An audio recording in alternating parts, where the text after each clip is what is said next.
In the last lecture, we have given introduction to the propagation of electromagnetic waves in free space.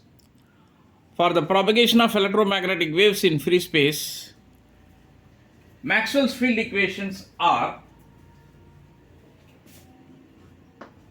div E equal to 0, div H equal to 0, curl E equal to minus mu naught into dou H by dou T,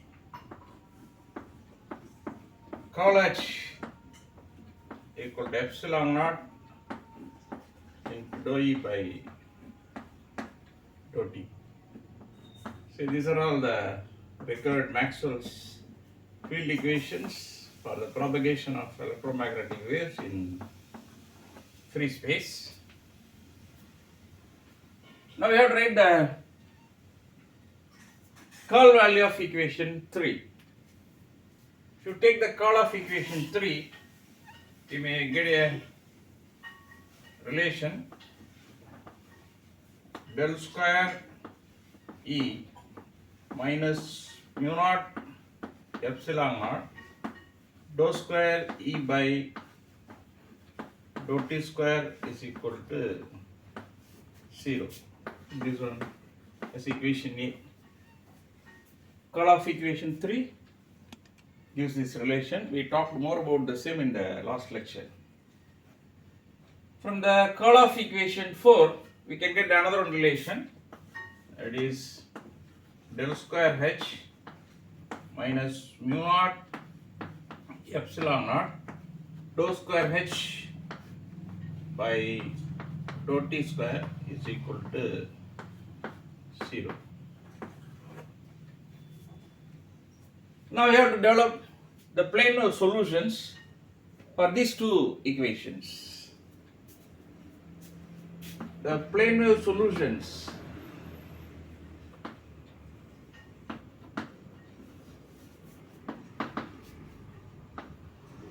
are E equal to E0 e power I into k dot r minus omega t and H equal to H0 e power I k dot r minus omega t.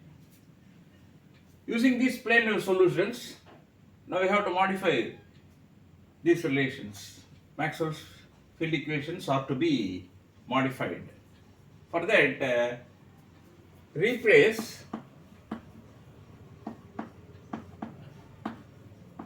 del operator by ik and dou by dou t by means of minus I omega. If we differentiate this equation with respect to position coordinate, we can get ik into E0 e power ik dot r minus omega t. See that if you make your differentiation, we may get E0 e power I into k dot r minus omega t into ik. Suppose the differentiation is made with respect to the position coordinate, we may get this relation which is equal to ik into E. Then replace this del operator with the help of ik. Suppose the differentiation is made with respect to time, that is dou E by dou t, we may get e power I into k dot r minus omega t is 0 into minus I omega, which is equal to minus I omega into E. Therefore, replace this dou by dou t with the help of minus I omega.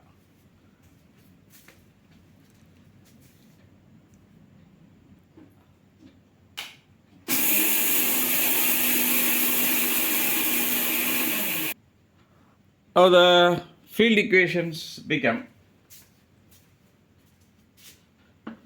ik dot e equal to 0, that is k dot e equal to 0. Here, first field equation is k dot e equal to 0. Actually, you know that a dot b equal to ab cos theta. A dot b equal to ab cos theta. This is scalar. Suppose theta is 90 degree, cos 90 is 0. So k dot e equal to 0 implies that the electric component is perpendicular to the propagation vector k. So k and e are perpendicular to each other. Now come to the second equation. Ik dot h equal to 0. There k dot h equal to 0. This means that the magnetic component is perpendicular to the propagation vector. Oh, consider this third equation. Ik cross E is equal to minus mu naught into the value of dou by dou t is minus I omega into h, which is equal to I mu naught omega h. So k cross E, which is equal to mu naught omega into h. See this equation. From this equation, k cross E equal to mu naught omega into h, you may imply that h is perpendicular to k and E. You know that a cross b equal to ab sin theta. If theta is 0, sin 0 0. If theta is 90 degree, sin 90 is 1. Here we are getting some value on the right hand side, so that h is perpendicular to k and E. The magnetic component is perpendicular to both electric and the propagation vector. That's the meaning for this equation. So that we have modified this equation, and the final equation is Ik cross h equal to epsilon naught minus I omega into E. Is k cross h equal to minus epsilon naught omega into E. This is the modified form of the fourth equation.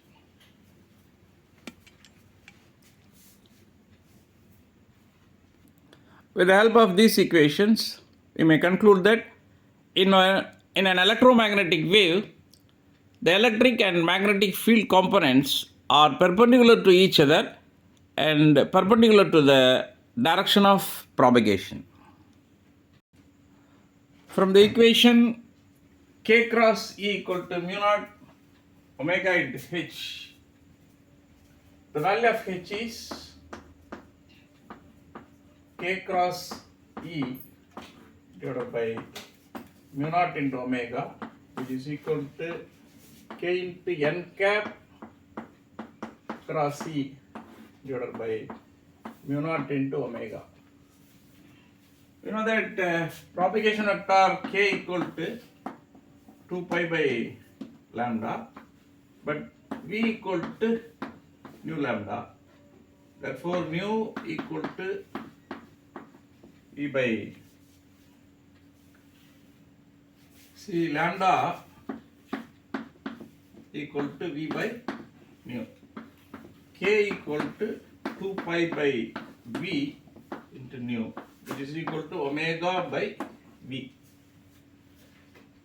Therefore H equal to, instead of this K, we may put omega by V into 1 divided by mu naught omega n cap cross E, which is equal to 1 divided by mu naught into V n cap cross E, which is equal to V by mu naught V square n cap cross E. Just I have multiplied the numerator by V and also the denominator by V. You know that V equal to 1 divided by mu naught epsilon naught inside the root, 1 by V square equal to 1 divided by 1 by V square is mu naught epsilon naught. V equal to 1 divided by root of mu naught epsilon naught. 1 by V square is mu naught epsilon naught. Therefore, H equal to, write down this V divided by mu naught as such. Instead of this 1 by V square, we have to write mu naught epsilon naught. So here V divided by mu naught. Instead of 1 by V square, we have written mu naught epsilon naught. Entire is multiplied by n cap cross E. This should be multiplied by n cap cross E.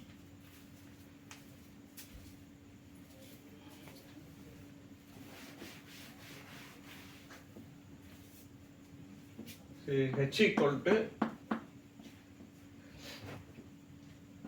V into epsilon naught n cap cross E. This is the value of H. Now we have to find out the E by H ratio. E by H equal to E0 by H0, because E equal to E0 e power I k dot r minus omega t. H is H0 into e power I k dot r minus omega t. So E by H is E0 by H0, which is equal to, we can express E in terms of n cap cross E divided by the value of H is V into epsilon naught n cap cross E. So this is 1 divided by V into epsilon naught. We know the value of 1 by V. 1 by V, which is equal to epsilon naught mu naught inside the root.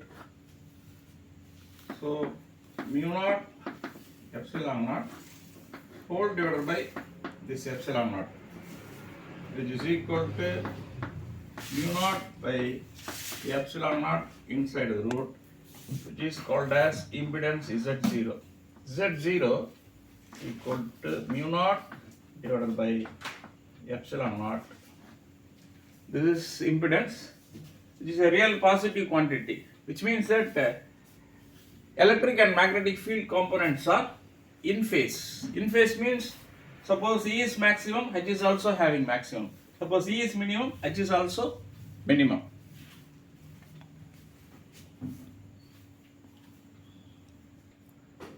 The impedance is a real positive quantity.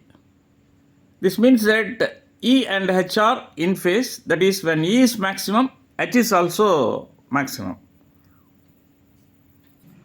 Next we have to go for the pointing vector. S equal to E cross H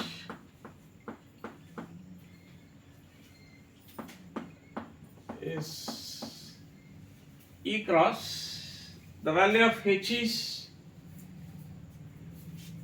1 by mu naught into V n cap cross E, which is equal to 1 divided by mu naught into V E dot E into n cap minus E dot n cap into E. Yes, we have used the formula of A cross B cross C. You know that E dot n cap is equal to 0. This term is 0. So S equal to 1 divided by mu naught into V E square n cap. E dot E is E square. 1 by mu naught into V. You know that 1 by V is mu naught epsilon naught inside the root whole divided by mu naught into E square n cap. Therefore S equal to epsilon naught by mu naught into E square n cap. S equal to, this is 1 by Z0 because Z0 impedance is mu naught by epsilon naught inside the root. This is epsilon naught by mu naught inside the root. So this is 1 divided by Z0 E square into n cap. This is the value of pointing vector. Now we have to take the average value of pointing vector.